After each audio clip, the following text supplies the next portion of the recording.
Hi everyone, इस video में हम देखने वाले हैं यूनिट सेकंड का इम्पॉर्टेंट पार्ट, जो कि हम देखेंगे रॉइट और एफ्रे के बीच में डिफरेंस। आज हम देखेंगे रॉइट क्या होता है और एफ्रे क्या होता है। देखिए, रॉइट को हिंदी में कहते हैं बलवा। इसमें ये सेक्शन 191 में दे रखा है ऑफ बीएनएस। अगर आप अपना बेरेक्ट खोलेंगे तो वहाँ पे रॉइट की डेफिनेशन भी दी हुई है। इसमें ये लिखा है, whenever there is a force और violence used by unlawful assembly. इसका ये मतलब है कि अगर कहीं पे भी क्या होगा कि जहाँ पे भी फोर्स का यूज़ होगा या फिर वायलेंस का यूज़ होगा, वो भी by unlawful assembly. Unlawful assembly का मतलब होता है 5 से ज़्यादा लोग। अनलॉफुल असेंबली को आपको हमेशा ध्यान रखना है, 5 और मोर, 5 से ज़्यादा लोग ही होंगे अनलॉफुल असेंबली में।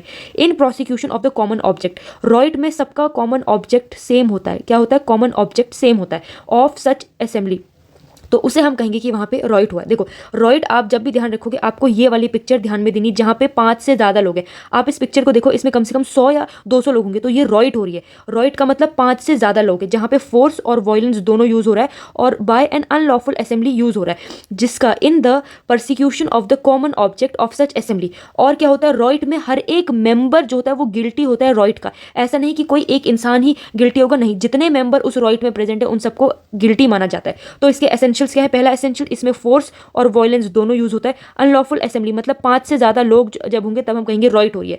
इसके अलावा इसमें कॉमन ऑब्जेक्ट होता है और एवरी मेंबर जो होता है इस रॉइट का वो गिल्टी होता है। इसके लिए अगर दंड क्या मिलेगा, 2 साल के लिए जेल भी हो सकती है या फिर आपको जुर्माना देना पड़ेगा। दूसरा यह है कि अगर आपके पास कोई आर्म्ड ऑब्जेक्ट है या कोई डेडली वेपन है, अगर आपके पास कोई आर्म्ड ऑब्जेक्ट मिल गया रॉइट के दौरान, बलवे के दौरान, या फिर कोई डेडली वेपन मिल गया, तो फिर उस इंसान को 5 साल की जेल होगी और जुर्माना भी देना पड़ेगा, या फिर दोनों ही।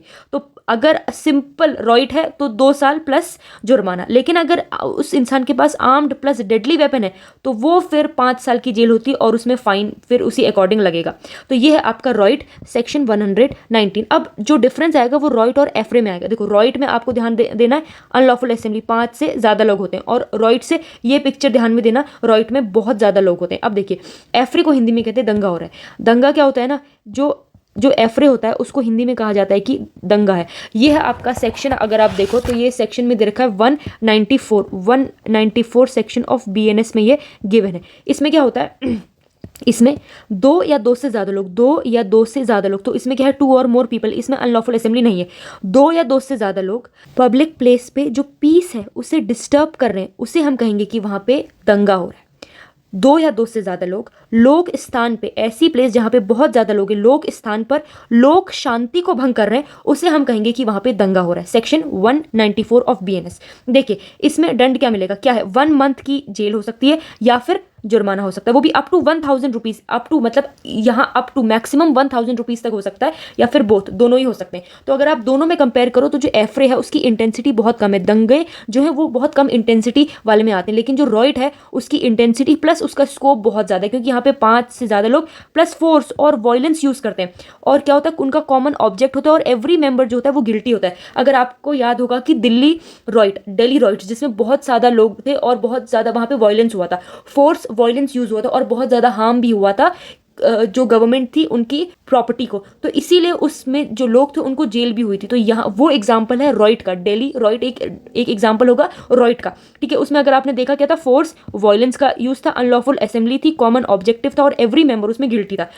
पनिशमेंट ध्यान रखनी है, अगर आपके पास कुछ सामान नहीं मिला, आप सिर्फ दंगों में दिखे, तो 2 साल की जेल या फिर जुर्माना। लेकिन अगर आपके पास डेडली वेपन, गन मिल गई या कुछ आर्म्ड, आपके पास नाइफ वगैरह मिल गया, तो 5 साल की जेल और आपको उसमें जुर्माना भी होगा। अब आप देखो, एफ्रे हमने देख लिया, एफ्रे जो है उसकी इंटेंसिटी थोड़ी कम है। एफ्रे और अगर रॉइट में डिफरेंस लिखने को आएगा तो आपको पहले इनका सेक्शन लिखना, एक है 191, दूसरा है 194 में। फिर आप इनकी इंटेंसिटी के बेसिस पे लिखोगे, जो रॉइट है वो काफ़ी ज़्यादा इंटेंसिटी की और जो एफ्रे है वो काफ़ी कम है। इसमें 2 या 2 से ज़्यादा लोग, वो कब, जब वो लोग स्थान पर, मतलब ऐसी प्लेस, सोशल प्लेस पे अगर वो वहाँ की पीस को डिस्टर्ब कर रहे हैं, तभी उन पे एफ्रे का चार्ज लगेगा। देखिए, अगर ए और बी 2 लोग अपने घर में फाइट हो रही है तो वहाँ पे एफ्रे का चार्ज नहीं लगेगा, क्योंकि घर जो है वो लोक स्थान नहीं है। ऐसी प्लेस होनी चाहिए जहाँ पे बहुत ज़्यादा लोग हों। तो घर में अगर किसी की फाइट हो रही है या फिर मोहल्ले में फाइट हो रही है तो वो एफ्रे में नहीं आएगा। हाँ, अगर रेलवे स्टेशन पे फाइट हो रही है, अगर बस स्टेशन पे फाइट हो रही है, या फिर अगर मार्केट में फाइट हो रही है, तो वो एफ्रे में आएगा, क्योंकि वो ऐसी प्लेस है जहाँ पे बहुत ज़्यादा लोग होते हैं। तो ये दोनों डिफरेंस है इन दोनों में। Thank you so much.